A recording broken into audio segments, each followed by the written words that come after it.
Time for an update from the City of Brooklyn Park. Mayor Jeff Lunde with us. Welcome, Mayor. Thank you. We've got a lot to talk about. The city is very busy right now. Let's first talk about Park System Plan. Great process has been moving ahead. Where are we now? What comes next? So we've got a lot of engagement. We're continuing to gather engagement. We're going to move that forward, have a community discussion, what we found out.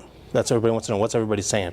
So we're going to do that. That'll help feed into the next steps, which is what gets proposed to meet that, which all part of a process leading to a vote next fall for people to say renew, don't renew.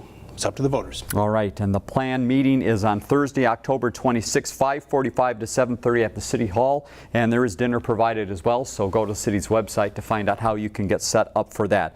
Let's talk overnight parking, an issue I know has been discussed quite a bit in the city, and there are definitely a couple different sides, many sides to this. Give us an overview of the different thoughts. What are the areas that are leading some of the conversation? This is the most personal thing because it's your house, and so if you see lots of parking, you tend to have a little more angst on it. And so we're seeing this kind of breakout where there's apartments, lots of street parking. We have apartment managers we need to do a better job working with to get them to offer parking on site, not push it out in the streets because of some draconian policies. And we need residents also to understand what are the rules. So we're kind of, I think we're going to end up somewhere, not a complete ban and not everything goes, but we're going to look at that. I think we're probably going to shorten the snow season up by a month. We just don't see that we've needed to use it, and so why have it? Okay.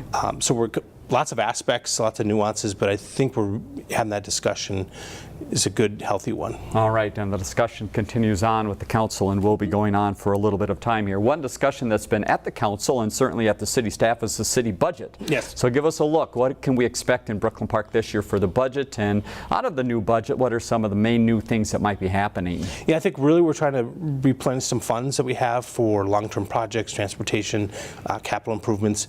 And so, the city staff has been given a mantra by our city manager, what they're supposed to look for, justify increases, otherwise it's flat. We have negotiations on our unions. We've managed to make them coterminous so that budget and the union negotiations happen at the same time versus kind of and so that'll be impactful because, people like our police is the biggest union, do they get a raise?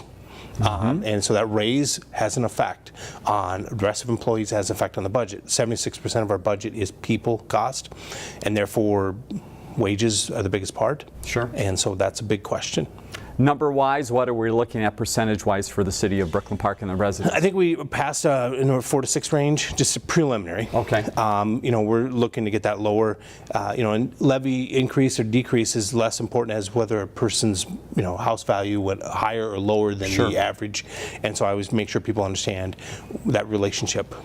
And timing for the budget process goes into December is when the final budget is approved. If you want more information on that, or again, the other things we talked about, you can go to the city's website, brooklynparkmn.org. Mayor, thanks for your time. We'll talk to you again soon. All right, thank you.